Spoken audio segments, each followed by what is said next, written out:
Bismillahirrahmanirrahim. Assalamualaikum warahmatullahi wabarakatuh. Bagaimana kabarnya hari ini anak-anak? Mudah-mudahan kita semua dalam keadaan sehat walafiat. Hari ini kita akan mulai belajar di tema 5 tentang wirausaha, subtema 2 usaha di sekitarku, dan pembelajaran 1 dan 2. Nah, bagi anak-anak yang belum sholat duha dan murojaah, silakan untuk melaksanakan sholat duha dan murojaah terlebih dahulu. Sebelum kita mulai ke pembelajaran, mari kita awali dengan bacaan basmalah bersama-sama. Bismillahirrahmanirrahim. Pembelajaran pertama, kita akan belajar tentang IPS. Nah, usaha apa saja yang ada di sekitarmu, bagaimana usaha tersebut bermanfaat untuk dirimu dan orang lain di sekitarmu. Jadi, ketika kita perhatikan ada orang-orang di sekitar kita yang memiliki berbagai macam usaha. Contohnya adalah seperti ini, yaitu tukang fotokopi. Kemudian ada tukang cukur, dan yang terakhir ada bengkel motor. Nah, usaha-usaha ini sering kita jumpai di lingkungan kita sehari-hari. Dengan adanya usaha tersebut memudahkan kebutuhan kita yang berkaitan dengan kebutuhan sehari-hari. Contohnya, misalnya kalian ada tugas dan disuruh untuk memfotokopi atau mengprint. Nah, kalian bisa memanfaatkan usaha yang ada di sekitar kalian. Terus yang kedua, misalnya rambut kalian sudah panjang. Nah, kalian bisa memanfaatkan jasa dari usaha tukang cukur ini. Begitu juga ketika bengkel ayah atau ibu kalian rusak, kalian bisa membawanya ke bengkel. Kemudian kita berbicara di lingkup yang lebih luas, yaitu peran suatu negara dalam perekonomian internasional. Jadi, dalam menjalankan roda perekonomian, suatu negara tidak dapat berdiri sendiri, namun diperlukan kerjasama dengan negara lain. Salah satu contohnya adalah kerjasama di negara-negara ASEAN. Contohnya, yang tadi Umi contohkan, usaha pangkas rambut. Nah, usaha tersebut dapat dijalankan menggunakan dua sumber daya, yaitu sumber daya dalam negeri, seperti sumber daya manusianya, yaitu abang tukang cukurnya, kemudian ada meja, kursi, dan kaca, dan lain-lain. Kemudian ada juga sumber daya luar negeri, contohnya adalah mesin cukur dan peralatan lainnya. Jadi, perekonomian atau kerjasama dalam perekonomian di negara-negara ASEAN ini berfungsi untuk menjalankan roda perekonomian supaya mengalami kemajuan dan berkembang lebih pesat lagi. Nah, kegiatan yang mendatangkan atau memasukkan barang dagangan atau komoditas dari luar negeri disebut dengan mengimpor.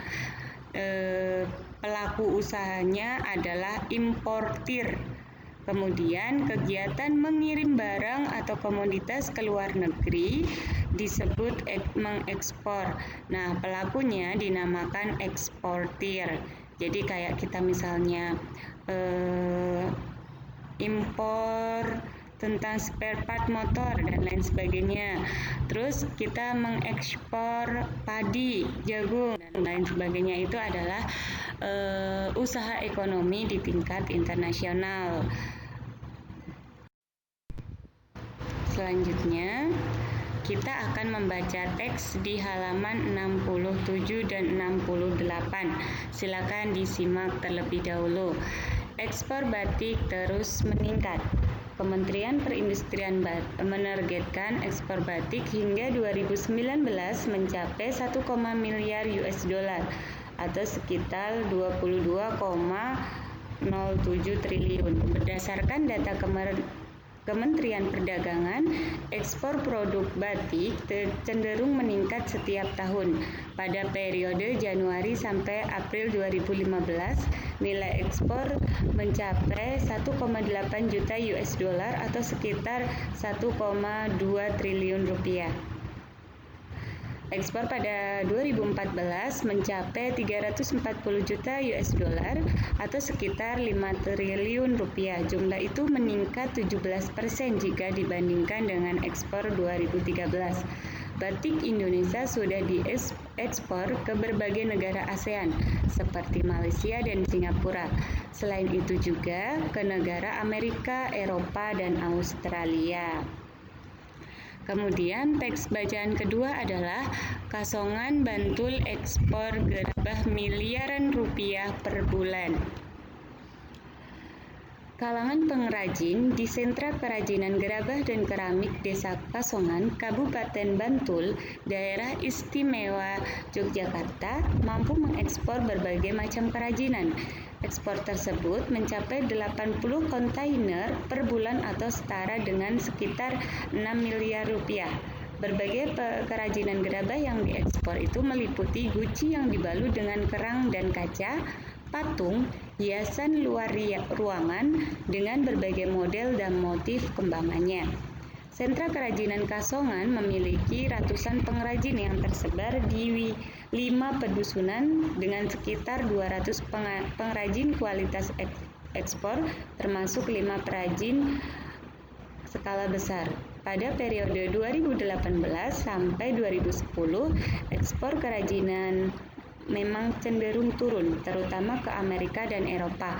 Namun mulai 2011 dan setelahnya ekspor mulai meningkat, bahkan mulai merambah ke Australia dan sebagian di Asia.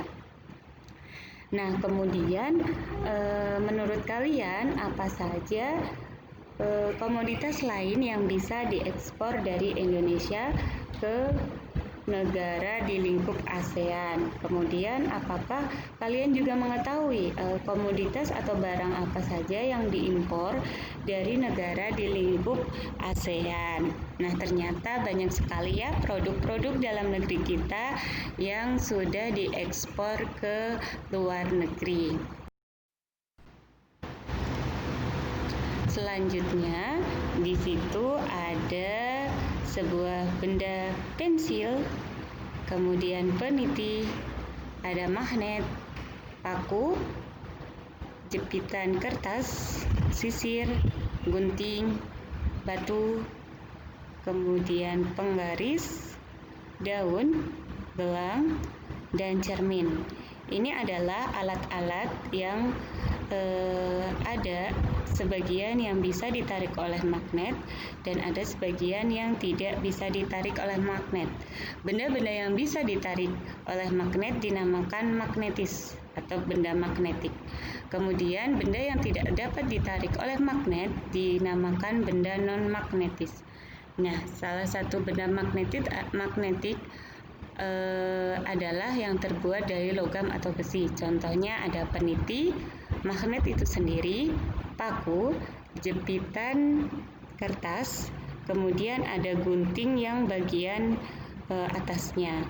Selebihnya itu seperti pensil, gelang, daun, penggaris, sisir, batu, serta cermin adalah benda-benda non-magnetik, artinya benda yang tidak dapat ditarik oleh magnet.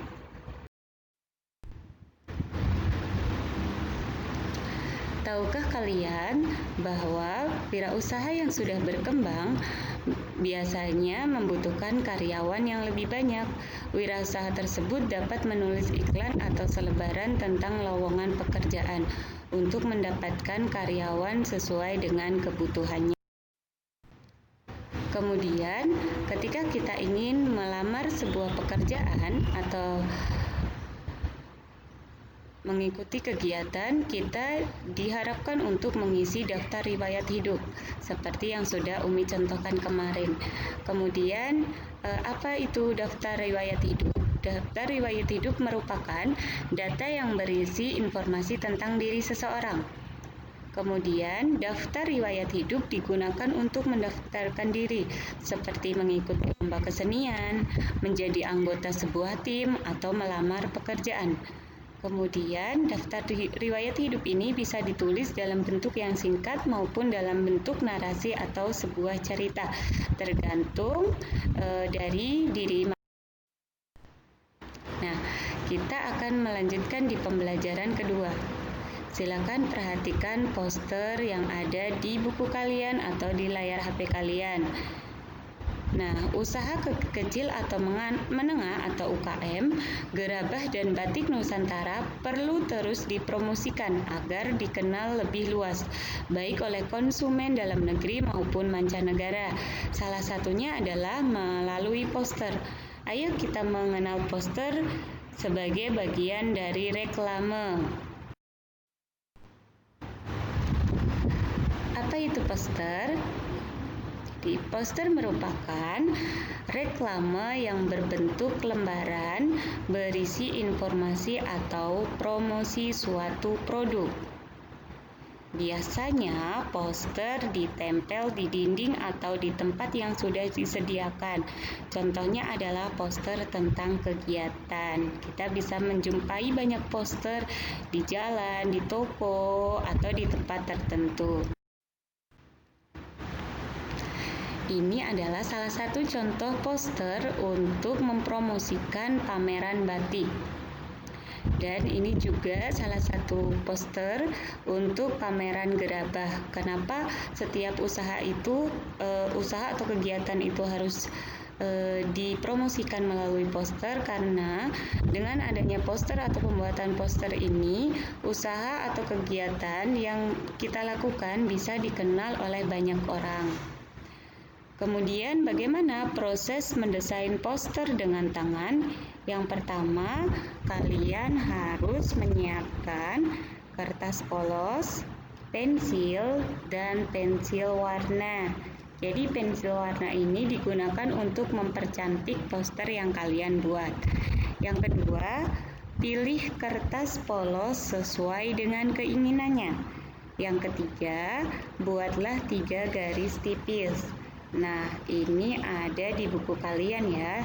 Garis tipisnya itu bisa yang bagian atas buat judul, kemudian bagian tengahnya berisi poster itu sendiri isinya, dan yang bagian terakhirnya adalah catatan kaki. Ada di halaman 79. Kemudian langkah keempat adalah membuat judul. Nah, buat judul ini bisa ditulis menggunakan pensil secara tipis terlebih dahulu supaya nanti kalau ada kesalahan kita bisa mudah untuk menghapusnya. Yang kelima adalah buatlah catatan kaki, kemudian isi bagian tengahnya, dan yang ketujuh warnai poster kalian.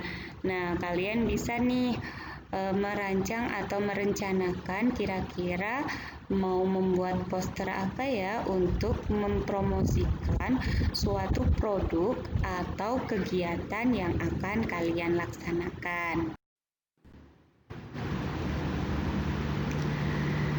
Kemudian produk dalam negeri itu bisa diekspor ke berbagai negara dan tentunya harus menggunakan kemasan yang menarik mungkin. Salah satu kemasan yang unik adalah kemasan kue yang ada di layar kalian.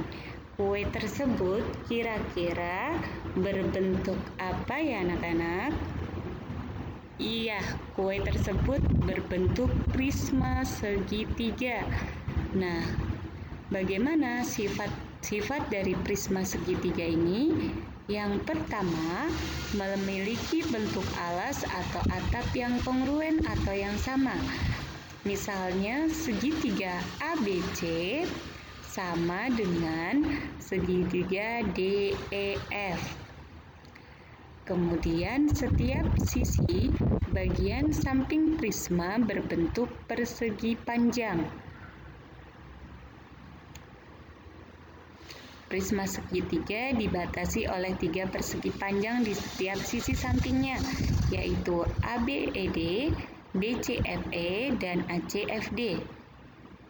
Sifat yang ketiga, memiliki rusuk tegak. Nah, rusuknya yang mana saja? Ada AD, kemudian BE, dan CF.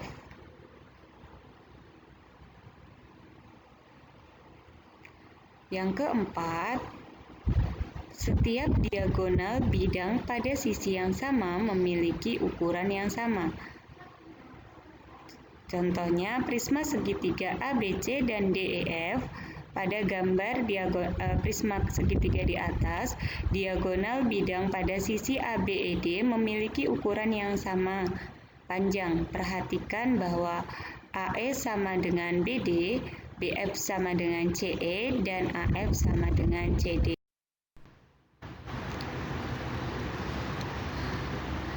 Selanjutnya, usaha-usaha ekonomi atau wirausaha yang ada di sekitar kita sangat bermacam-macam. Jadi, sudah seharusnya antara wirausaha satu dan wirausaha yang lainnya harus saling menghormati dan menghargai. Artinya, kita harus menciptakan persaingan yang sehat, karena dari keberagaman ekonomi tersebut dapat diperoleh manfaat. Yang pertama adalah memenuhi kebutuhan manusia yang beragam jenisnya. Jadi, wirausaha yang banyak ini sebagai penyedia kebutuhan manusia yang beragam. Yang kedua, meningkatkan kesejahteraan masyarakat sekitar. Yang ketiga, menciptakan inovasi baru yang bermanfaat bagi masyarakat. Yang keempat, membantu pembangunan ekonomi nasional. Yang kelima, mengurangi pengangguran. Yang keenam, menciptakan persatuan dan kesatuan.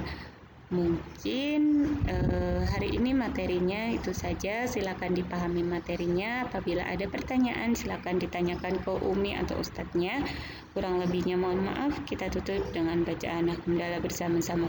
Alhamdulillahirabbil alamin. Subhanakallahumma wa bihamdika asyhadu an la ilaha illa anta astaghfiruka wa atubu ilaik. Wassalamualaikum warahmatullahi wabarakatuh.